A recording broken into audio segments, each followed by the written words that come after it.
Doctor கிட்ட வந்து கங்காவும், அதுக்கப்புறமா நம்ம குமரன், அதுக்கப்புறம் கங்காவோட அம்மா எல்லாருமே வந்து சாரதா எல்லாருமே கேட்குறாங்க. அப்போ டாக்டர் வந்து கன்ஃபார்ம் ஆயிருக்குங்க. இவங்க கர்ப்பமா தான் இருக்காங்க. அந்த ரிப்போர்ட்ஸை பார்த்து தான் நான் சொல்றேன். இவங்க ரிப்போர்ட்ஸை பார்த்து தான் இப்போ சொல்லிட்டுருக்கேன் அப்படி சொல்றாங்க. அது கேட்டு அவங்க ரொம்ப சந்தோஷமடைகிறாங்க. ரொம்ப கவனமா பார்த்துங்க இவங்கள அப்படி சொல்லிட்டு எல்லாமே சொல்லிட்டுருக்காங்க. சரின்னு சொல்லிட்டு இந்த டாக்டருக்கு ரொம்ப நன்றி சொல்றாங்க. உடனே சந்தோஷம் தாங்க முடியல. குமரனுக்கு அவ்வளோ சந்தோஷப்பட்டுட்டு இருக்காரு. எங்க வீட்டுக்கு வந்தோடனே இந்த மாதிரி கங்கா கர்ப்பமா இருக்காங்க அப்படின்ற விஷயத்த சொன்னோன்னே, காவேரி அப்படியே துள்ளி குதிக்கிற மாதிரி பண்றாங்க. அப்படியே ஓடி வந்து அவங்க அக்காவை கட்டி பிடிச்சிக்கிறாங்க, கண்ணீர் விடுறாங்க. எனக்கு எவ்வளோ சந்தோஷமாக இருக்குது தெரியுமாக்கா, நான் சித்தியாக போகிறேன் அப்படி சொல்லிட்டு இருக்காங்க. எல்லாருமே ரொம்ப சந்தோஷப்பட்டுட்டு இருக்காங்க. எந்த சூழ்நிலை யமுனா வீட்டுக்கு வராங்க. அவங்க அக்கா வந்து அப்படி வாரி அணைச்சிக்கிறாங்க. அக்கா சூப்பர்க்கா, நான் ஒரு சித்தியாக போகிறேன், எனக்கு எவ்வளோ சந்தோஷமாக இருக்குது தெரியுமா, எவ்வளோ பெரிய விஷயத்தை நீ சொல்லியிருக்க தெரியுமா அப்படின்னு சொல்லிட்டு அவளும் வந்து சந்தோஷப்பட்டுட்டு இருக்காங்க. இங்கே வந்து என்ன பண்ணுறாங்க, இதுக்கப்புறம் வந்து வீட்டு வேலைக்கு எல்லாத்தையுமே வந்து காவேரி தான் செய்யணும் அப்படின்னு சொல்லிட்டு அவங்க அம்மா சொல்கிறாங்க. காவேரி வந்து அமைதியாக இருக்காங்க. அதை பார்த்து நிவின் வந்து வருத்தப்படுறாரு. காவேரி தான் ப்ரெக்னெண்ட்டாக இருக்கா, பாவம் காவேரி எப்படி இந்த வேலையெல்லாம் செய்வா, அவள் வந்து இந்த மாதிரி இருக்கிறத வந்து சொல்கிறது தான் நல்லது, ஏன் இப்படி பண்ணுறாளோ அப்படி சொல்லிட்டு வருத்தப்படுறாரு.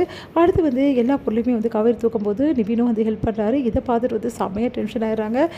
யமுனா வந்து காவேரியும் நிவினையும் பார்த்து செம்ம கடுப்பாகிறாங்க, பயங்கரமாக சந்தேகப்படுறாங்க. அப்படியே பார்த்து டென்ஷன் ஆகிறாங்க. உடனே அவங்க அக்கா கிட்டே பேசக்கூட மாட்டேங்கிறாங்க. இதனால் வந்து வருத்தப்படுறாங்க நம்ம காவேரி. அடுத்து வந்து இங்கே என்ன பண்ணுறாங்கன்னா, காவேரி வந்து அவங்க ஃப்ரெண்டு கிட்டே பேசுகிறாங்க. என்னடி ஆச்சு, ரொம்ப சந்தோஷமாக இருக்கு. ஆமாடி, என் அக்கா வந்து கர்ப்பமாக இருக்காங்க, எங்கள் வீடே அவ்வளோ சந்தோஷத்தில் இருக்குது. சரிடி, உன் சந்தோஷத்தை முதல்ல சொல்லணும்ல, நீ தானே ஃபஸ்ட்டு வாரிசு பெற்றெடுக்க போகிற, அதுவும் நீ எக்ஸ்பீரியன்ஸ்டி 2 மாதம், உங்கள் அக்காவுக்கு 15 நாள் தானே தள்ளி போயிருக்கு அப்படின்னோடனே, அதெல்லாம் கரெக்டு தாண்டி, ஆனால் எப்படி நான் சொல்ல முடியும் சொல்லு, அவங்க இப்படி இருக்காங்க, எனக்கு ரொம்ப சந்தோஷமாக இருக்குடி அப்படின்னோடனே, சரிடி நீ போனியே என்ன சொன்னாங்க டாக்டர் அப்படின்னோடனே, டாக்டர் ஒன்றும் சொல்லலடி, நல்லா இருக்க குழந்தைலாம் வந்து ஒன்றும் பிரச்சனை இல்லை, நல்லா தான் இருக்கிறாங்க, குழந்தை இப்போது எப்படி இருக்குது ஏது இருக்குன்னு ஸ்கேன் மூலமாக தான் ரிப்போர்ட்டில் 1 மந்த் கழிச்சு தான் பார்ப்பாங்களாம். இப்போ நான் நல்லா தான் இருக்கேனா, அதனால் குழந்தையும் நல்லாயிருக்கும் அப்படின்ற மாதிரி தான் சொல்கிறாங்க அப்படின்னோடனே, சரிடி சரி, ரிப்போர்ட்லாம் கொடுத்துட்டாங்களா உனக்கு, என்னடி ரிப்போர்ட்டு, என்னடி இது ரிப்போர்ட்ஸை வாங்காமல் வந்துட்டுருக்க, போய் முதல்ல வாங்கிட்டு வாடி.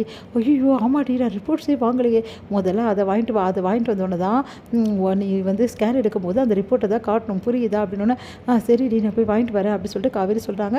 காவேரி வந்து தனியாக போக வேணாடி, நானும் வரேன் அப்படின்னா அவங்க ஃப்ரெண்டு வரேன்னு சொல்கிறாங்க. 2 பேருமே வந்து ரிப்போர்ட் வாங்குறதுக்காக போகிறாங்க. இங்கே வந்து காவேரி கிட்ட நர்ஸ் வந்து ரிப்போர்ட் கொடுக்குறாங்க. உடனே வந்து அதை ஓப்பன் பண்ணி பார்த்தா அதில் வந்து காவேரின்னு இல்லாமல் கங்கான்னு இருக்குது. அதை பார்த்து அதிர்ச்சி அடைகிறாங்க. என்ன இது, ஏன் அக்கா பேர் ரிப்போர்ட்டா அப்படி சொல்லிட்டு யோசிக்கிறாங்க.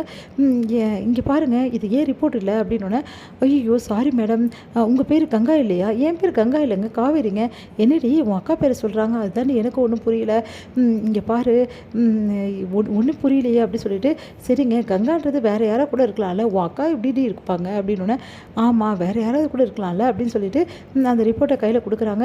இல்லைங்க இது என்னோட ரிப்போர்ட்டில் என் பேர் காவேரிங்க அப்படின்னோடனே, சரி நான் போய் தேடி பார்க்குறேன்னு சொல்லிட்டு ரிசப்ஷன் வந்து கேட்குறாங்க.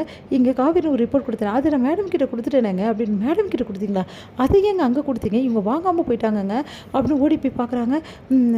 ஐயோ அப்போ அவங்கக்கிட்ட கொடுத்துட்டோமா, கங்கா காவேரி, ஐயோ 2மே மாறி போச்சு, இப்போ என்ன பண்ணுறது, வேறு வழியே கிடையாது, உண்மையை சொல்லி தான் ஆகணும் அப்படின்னு சொல்லிட்டு, சாரி மேடம், கங்கான்னு ஒருத்தவங்க வந்தாங்க, இந்த மாதிரி ப்ரெக்னெண்ட்டாக இருக்குன்னு சொல்லிட்டு அவங்களுக்கு செக்அப் பண்ணும்போது உங்கள் ரிப்போர்ட் அவங்கக்கிட்ட கொடுத்துட்டோம், நீங்கள் என்ன சொல்கிறீங்க அப்படின்னோடனே, ஆமாம் மேடம், அவங்க ரிப்போர்ட்டில் என்ன இருக்குது, அவங்க ப்ரெக்னெண்ட்டே இல்லை மேடம், தெரியாமல் நாங்கள் சொல்லிகிட்ருக்கோம், உங்கள் ரிப்போர்ட்டை பார்த்துட்டு இப்போ என்ன நடக்க போகுதுன்னு தெரியல மேடம், என் வேலையே போகுது, எனக்கு ரொம்ப பயமாக இருக்குது அப்படின்றாங்க. பார்த்து அதிர்ச்சி அடைகிறாங்க காவேரி.